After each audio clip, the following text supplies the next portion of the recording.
Alright, so this is my final project. Basically, what this has been set up to do is that whenever whenever I wave my hand in front of the motion sensor, there's an if statement in the code that essentially what it does is when the motion sensor, which is a digital read, is reading 1, it will turn on the DC motor with the fan, and it will turn on the piezo as well as the LED. And also, when it's on, it will display the sound is playing on the LCD, which I know is hard to see in the video, but that is what happens. So basically what I'm going to do in this presentation is I'm going to walk you through the wiring of the separate parts, and I'm going to go through the code. So the intent behind this project is that I've been a cat owner all my life, and cats tend to eat everything, including plants that are highly poisonous to them. So for this reason, we've never been able to keep things like poinsettias in the house because our cats will eat them. So I was looking online and I found tutorials about how to use a motion sensor to set off like alarms, and I thought, wouldn't it be cool if I did a cat sensor? So whenever a cat walks by, it plays a high-pitched noise and blows a fan in the cat's face, which are two things that cats hate and don't want to be near, thus deterring the cat from eating the poisonous plant. So the first thing I had to do for this project was I had to figure out how to use a motion sensor. As you can see, the connection for the motion sensor is fairly simple, as the only two things the motion sensor has to connect to are the pin on the Arduino and the ground. The code is also fairly simple. Since the motion sensor only reads digitally, you only need to set it as a digital read, so you're either getting 0 or 1 based on whether the sensor senses any motion or not. The next thing I connected to my project was the piezo. The basic function of the piezo is that cats hate high-pitched noises, and thus, when they hear a high-pitched noise, they are likely to be deterred by it. As you can see, the circuit for connecting this is fairly simple as well, as the piezo's positive connects directly to its pin on the Arduino, and the piezo's negative goes to the ground. Therefore, the code for this is fairly simple as well.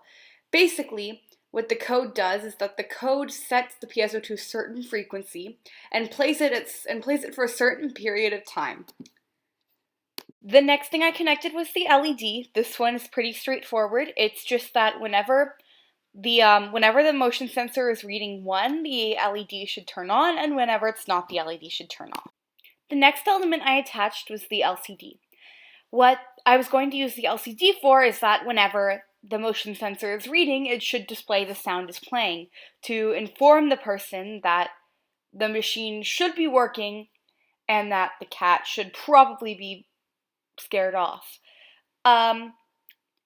This one, even though the circuit is quite complicated, as there are many pins that need to be connected to the ground, the positive, and then to the Arduino, the code is fairly simple. All you have to do in the code is you have to tell the LCD what you want to say and when you want to say it. So basically just tell the LCD to say certain things at certain times. Like in this case, I've coded the LCD so that when the value of the motion sensor is equal to 0, the LCD will display no sound is playing. However, when the value of the motion sensor is equal to 1, the code will display the sound is playing. The final element that I added to my project was the DC motor. I figured that because cats hate it when wind or air gets blown into their face, this would surely help deter a cat from eating a plant, as it's a fan. The connection for this one is also a little bit more complicated, not only because it uses elements such as transistors and diodes, which we had never used before, but what it also needs a secondary power source, a 9-volt battery, which is challenging because it's easy if you leave the 9-volt battery in too long for it to burn out, or to do something of the sort. The code for this one is also a little bit more complicated. Basically, what this code allows you to do is since the motor is an analog read, it gives the motor analog values it can work with and allows the motor to increase the value and allows the motor to slowly increase its speed throughout the duration of the time that the motor is on. So once I was done wiring all of this on a single breadboard, I sort of switched it over to several smaller breadboards because I was putting my project in a vase and it would be easier to fit the pieces into the vase if they were on smaller breadboards. The LCD itself was on one breadboard. Because so many pins connect to the breadboard, it sort of warranted having its own breadboard. And this is where all the connections for the LCD were, so they were connected to the positive, the negative, and any of the pins on the Arduino. Now, all of the wiring for the DC motor was done on a different breadboard in terms of the capacitor and the transistor and the diode and the wires connecting all that.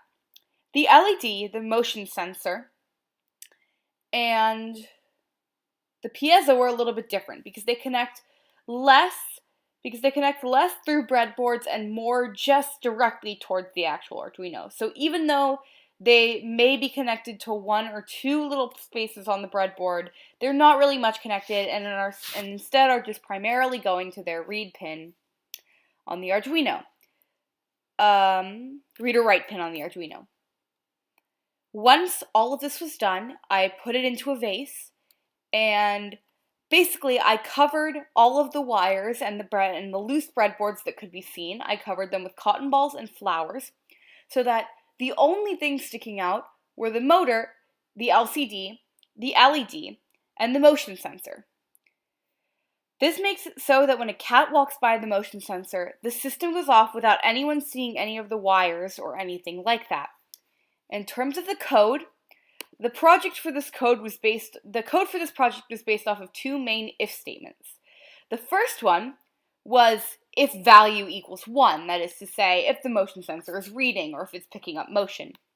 And basically what would happen if the motion sensor was reading and if the motion sensor picked up any motion was that it would turn the LED on using a simple digital write, so the LED was either high or low.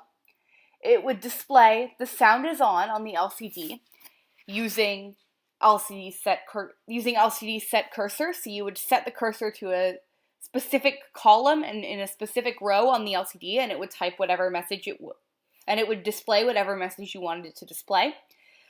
It would turn on the piezo, and the piezo would play at a high frequency of about 5,000, and it would play at this high frequency of about 5,000 for It would play at this high frequency of about 5,000 for 1,000 milliseconds, and then it would shut off. And when it shut off, the fan would turn on, and the fan or the DC motor would turn on until the value equals 0 again. The second if statement was if value equals 0. That if statement would turn the LCD off using the LED off using a simple digital write.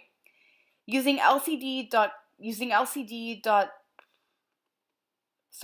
the set cursor function on the LCD, it would display the message no sound is on, as if to like inform the person that they shouldn't be hearing any sound and the motion detector has not been triggered yet. The piezo would be playing nothing, so the piezo would be off, and also the DC motor would be off. So basically this is just the walkthrough of my code, of my project,